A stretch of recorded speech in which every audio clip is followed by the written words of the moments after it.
நல்ல நடிகர், நல்ல வசனம் பேசுகிறவர், நல்லா டான்ஸ் ஆடக்கூடியவர், எனக்கு விருப்பம், நான் ஒரு படத்தை பார்ப்பேன், ரசிப்பேன். ஆனால் ஆட்சி செய்யணும்னா என்ன ஸ்கில் செட்ஸ் தேவை? உங்களுக்கு நிறையா புரிதல் இருக்கணும். ஒரு கட்சியை அட்மினிஸ்ட்ரேட்டிவ் ஸ்கில்ஸ் தேவை, ஒரு கட்சியை நடத்துறதுக்கு ஸ்கில்ஸ் தேவை, கொஞ்சம் பொருளாதாரத்தில் புரிதல் தேவை.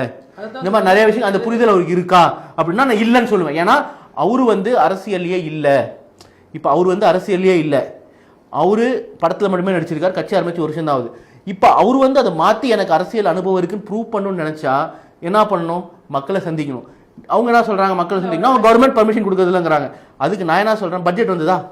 பட்ஜெட் வந்தபோது எல்லா தொழிலதிபர்களும் CII Confederation of Indian Industry ITC Grand சோலாவில் உட்காந்து பட்ஜெட்டை பற்றி பேசினாங்க. அப்போ விஜய் என்ன சொல்லியிருக்கலாம்?